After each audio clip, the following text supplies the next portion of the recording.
요한복음 6장. 이 일 후에 예수께서 갈릴리 바다 건너편으로 가셨다. 큰 무리가 그분을 따라갔다. 그것은 그들이 예수께서 병자들에게 행하신 기적을 보고 거기에 매료되었기 때문이었다.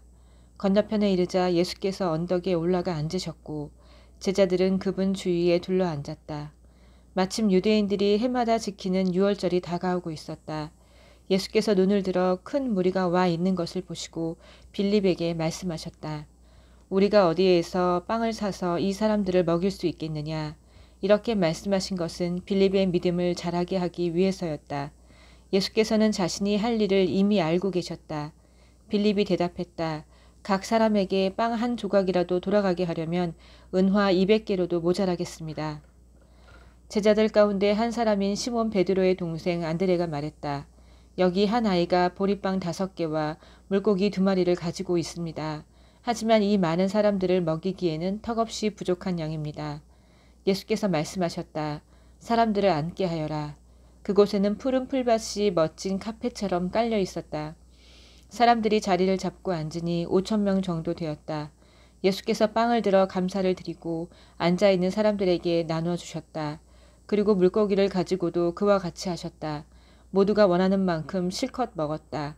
사람들이 배불리 먹고 나자 예수께서 제자들에게 말씀하셨다. 버리는 것이 없도록 남은 것을 다 모아라. 제자들이 모으고 보니 보리빵 5개로 먹고 남은 것이 커다란 12바구니에 가득 찼다. 사람들은 예수께서 행하신 이 일로 인해 하나님께서 자기들 가운데서 일하고 계심을 알았다. 그들은 말했다. 이분은 분명 그 예언자다. 하나님의 예언자가 바로 이곳 갈릴리에 오신 것이다. 예수께서는 열광한 그들이 자기를 붙들어다가 왕으로 삼으려는 것을 아시고 그 자리를 빠져나와 다시 산으로 올라가서 혼자 계셨다. 저녁때가 되자 제자들이 바닷가로 내려가 배를 타고 바다 건너편 가버나움으로 향했다. 날이 아주 저물었는데 예수께서는 아직 돌아오지 않으셨다. 큰 바람이 불어 바다에 거센 물결이 일었다. 제자들이 4-5km쯤 갔을 때 예수께서 바다 위를 걸어 배 가까이 다가오시는 모습이 보였다. 제자들이 소스라치게 놀라자 예수께서 그들을 안심시키며 말씀하셨다. 나다. 괜찮으니 두려워 마라. 그러자 제자들이 예수를 배 안으로 모셨다. 어느새 그들은 자신들이 가려고 했던 지점에 정확히 이르렀다.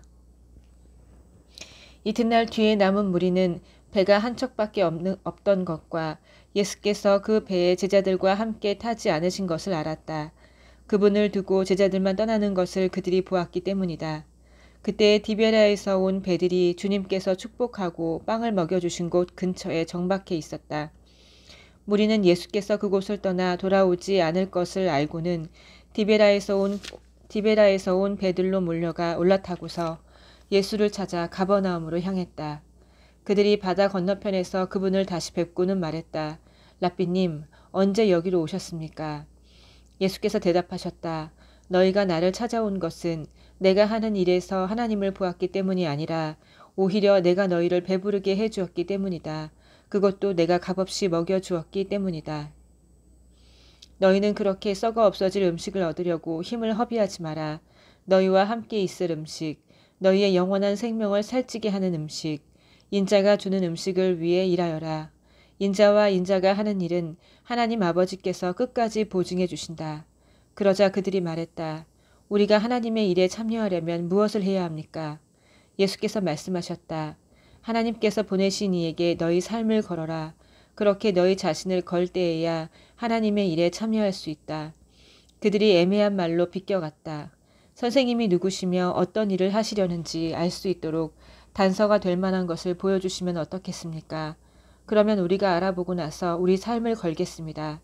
선생님이 무슨 일을 하실 수 있는지 보여주십시오. 모세는 광야에서 우리 조상들에게 빵을 먹게 해 주었습니다. 성경에도 그가 그들에게 하늘에서 내려온 빵을 먹게 해 주었다고 기록되어 있습니다. 예수께서 대답하셨다. 그 성경 말씀의 진정한 의미는 이렇다. 모세가 너희에게 하늘에서 내려온 빵을 주었다는 것이 아니라 지금 이 순간에 내 아버지께서 너희에게 하늘에서 내려온 빵, 곧 참된 빵을 주신다는 뜻이다. 하나님의 빵은 하늘에서 내려와 세상에 생명을 준다. 그들이 그 말씀을 듣고 반색하며 말했다. 주님, 그 빵을 지금부터 영원토록 우리에게 주십시오. 예수께서 말씀하셨다. 내가 바로 그 생명의 빵이다. 나와 한편에 서는 사람은 더 이상 굶주리지도 않고 목마르지도 않을 것이다. 내가 이것을 너희에게 분명히 말한 것은 너희가 내가 하는 일을 보았으면서도 참으로 나를 믿지 않기 때문이다. 아버지께서 내게 주시는 사람은 결국 다 내게로 돌아올 것이다. 그가 나와 함께하면 내가 그를 붙잡고 놓지 않을 것이다. 내가 하늘에서 내려온 것은 일시적인 내 기분대로 하려는 것이 아니라 나를 보내신 분의 뜻을 이루려는 것이다. 나를 보내신 분의 뜻은 간단히 말하면 이렇다. 아버지께서 내게 맡기신 모든 일을 하나도 빠짐없이 이루고 마지막 날에 만물과 모든 사람을 바르고 온전하게 회복시키는 것이다. 아들을 보고서 그와 그가 하는 일을 신뢰하며 그와 한편에 서는 사람은 누구든지 참된 생명, 영원한 생명을 얻는다. 이것이 내 아버지께서 원하시는 것이다. 마지막 날에 그들을 일으켜 세워 살리고 온전하게 하는 것이 나의 일이다. 예수께서 내가 하늘에서 내려온 빵이다 라고 말씀하신 것 때문에 유대인들이 그분을 두고 말다툼을 벌였다. 이 사람은 요셉의 아들이 아닌가? 우리가 그의 아버지도 알고 그의 어머니도 알지 않는가? 그런데 어떻게 그가 나는 하늘에서 내려왔다고 말하며 그 말을 믿어주기를 바란단 말인가? 예수께서 말씀하셨다. 나를 두고 너희끼리 논쟁하지 마라. 이 세상의 책임자는 너희가 아니다. 나를 보내신 아버지가 책임자이시다. 아버지께서는 사람들을 내게로 이끌어 주신다. 너희가 내게 올 수 있는 방법은 오직 그 길뿐이다. 그때야 비로소 나는 사람들을 회복시키고 일으켜 세워 마지막 날을 준비하게 한다. 예언자들이 그때가 되면 그들 모두가 하나님께 직접 가르침을 받을 것이다 라고 한 것은 이 일을 두고 한 말이다. 누구든지 시간을 내서 아버지의 말씀을 듣는 사람, 정말로 귀 기울여 듣고 배우는 사람은 나에게로 와서 직접 가르침을 받는다. 자신의 두 눈으로 보고 자신의 두 귀로 듣는다. 그것은 내가 아버지께로부터 직접 가르침을 받기 때문이다. 아버지와 함께 있는 이 외에는 아무도 아버지를 본 사람이 없다. 그런데 너희는 나를 볼 수 있다. 이제 내가 너희에게 가장 중요하고 참된 진리를 말해주겠다. 누구든지 나를 믿는 사람은 참된 생명, 영원한 생명을 얻는다. 나는 생명의 빵이다. 너희 조상들은 광야에서 만나라는 빵을 먹고도 죽었다. 그러나 지금 여기에 너희와 함께 있는 빵은 정말로 하늘에서 내려온 빵이다. 누구든지 이 빵을 먹는 사람은 결코 죽지 않을 것이다. 나는 하늘에서 내려온 빵, 생명의 빵이다. 누구든지 이 빵을 먹는 사람은 영원히 살 것이다. 내가 세상에 줄 빵, 세상으로 하여금 먹고 살게 할 빵은 나 자신, 곧 내 살과 피다. 이 말을 들은 유대인들이 서로 말다툼을 벌였다. 이 사람이 어떻게 자기 살을 먹을 수 있게 내어준단 말인가. 그러나 예수께서는 조금도 물러서지 않으셨다. 너희가 살과 피, 곧 인자의 살과 피를 먹고 마실 때에야 비로소 너희가 생명을 얻는다.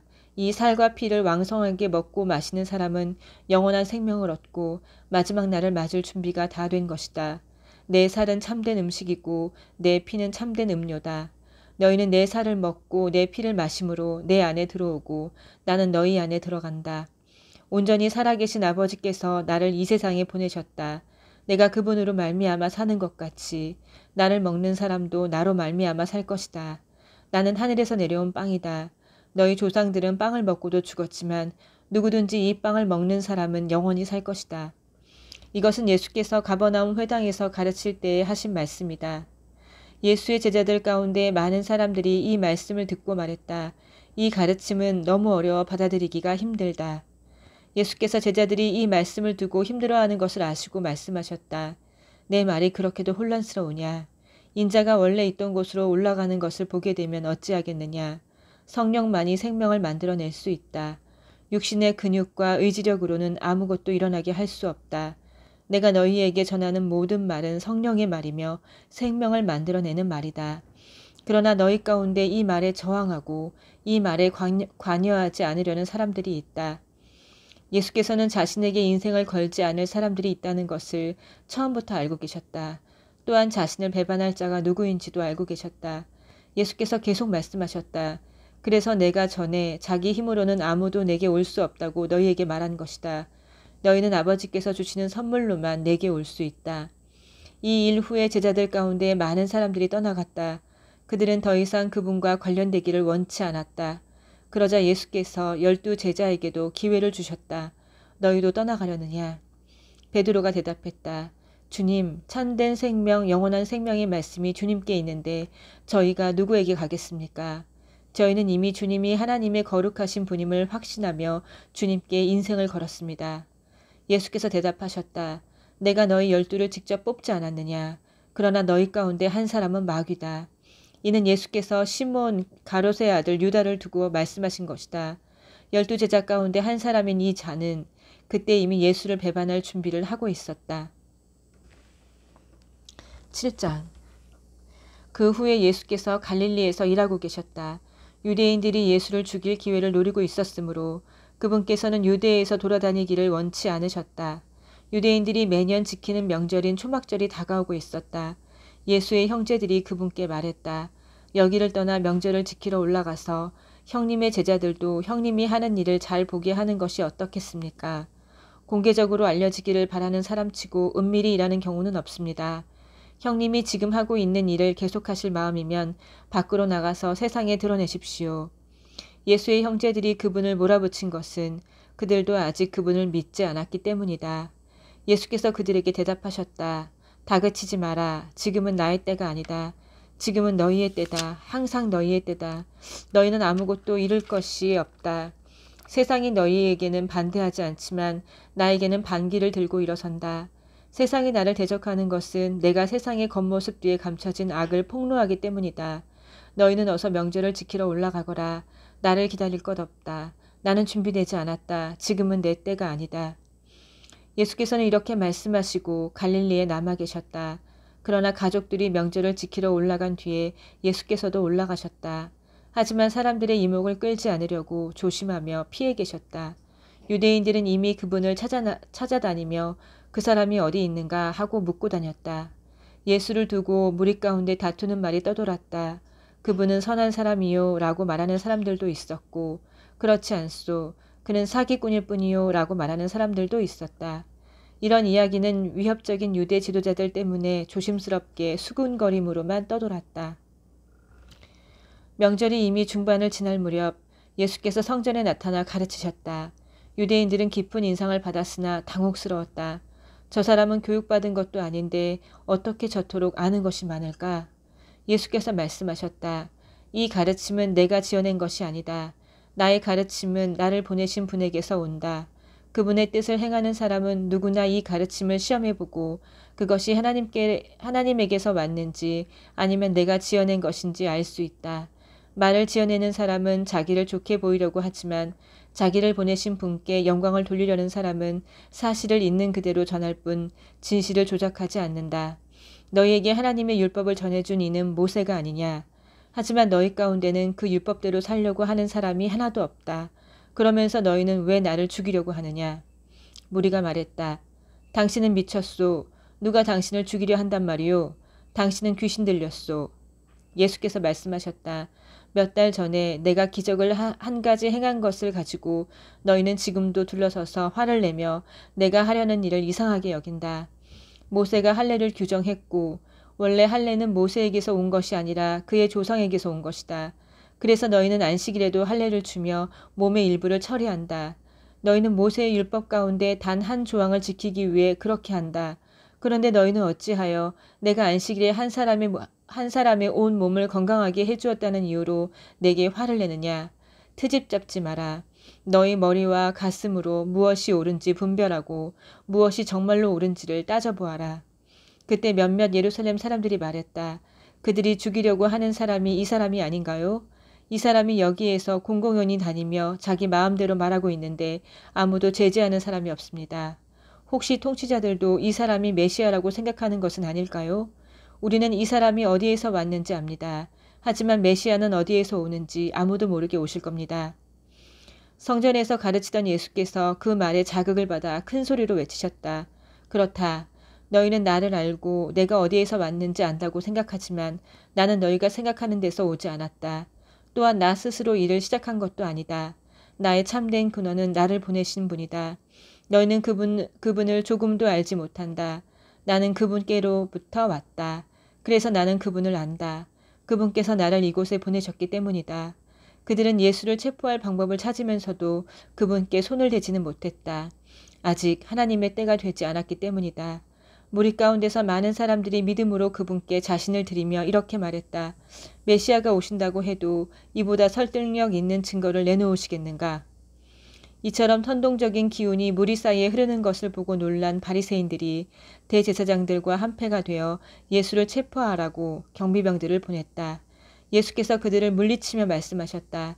나는 잠깐 동안만 너희와 함께 있다가 나를 보내신 분께로 간다. 너희가 나를 찾으려고 해도 찾지 못할 것이다. 내가 있는 곳에 너희는 올 수 없다. 유대인들이 머리를 맞대고 수군거렸다. 저가 어디로 가는데 우리가 저를 찾지 못할 것이라고 하는 겁니까? 그리스 땅으로 가서 유대인들을 가르치려는 것일까요? 너희가 나를 찾으려고 해도 찾지 못할 것이다는 말이나 내가 있는 곳에 너희는 올 수 없다는 말이 무슨 뜻일까요? 명절의 절정인 마지막 날에 예수께서 입장을 분명히 하시고서 큰 소리로 말씀하셨다. 누구든지 목마른 사람은 내게 와서 마셔라. 누구든지 나를 믿는 사람은 성경에서 말한 것 같이 그 깊은 곳에서 생수의 강이 넘쳐 흐를 것이다. 이것은 그분을 믿는 사람들이 받게 될 성령을 두고 하신 말씀이다. 예수께서 아직 영광을 받지 않으셨으므로 성령이 아직 사람들에게 오시지 않았다.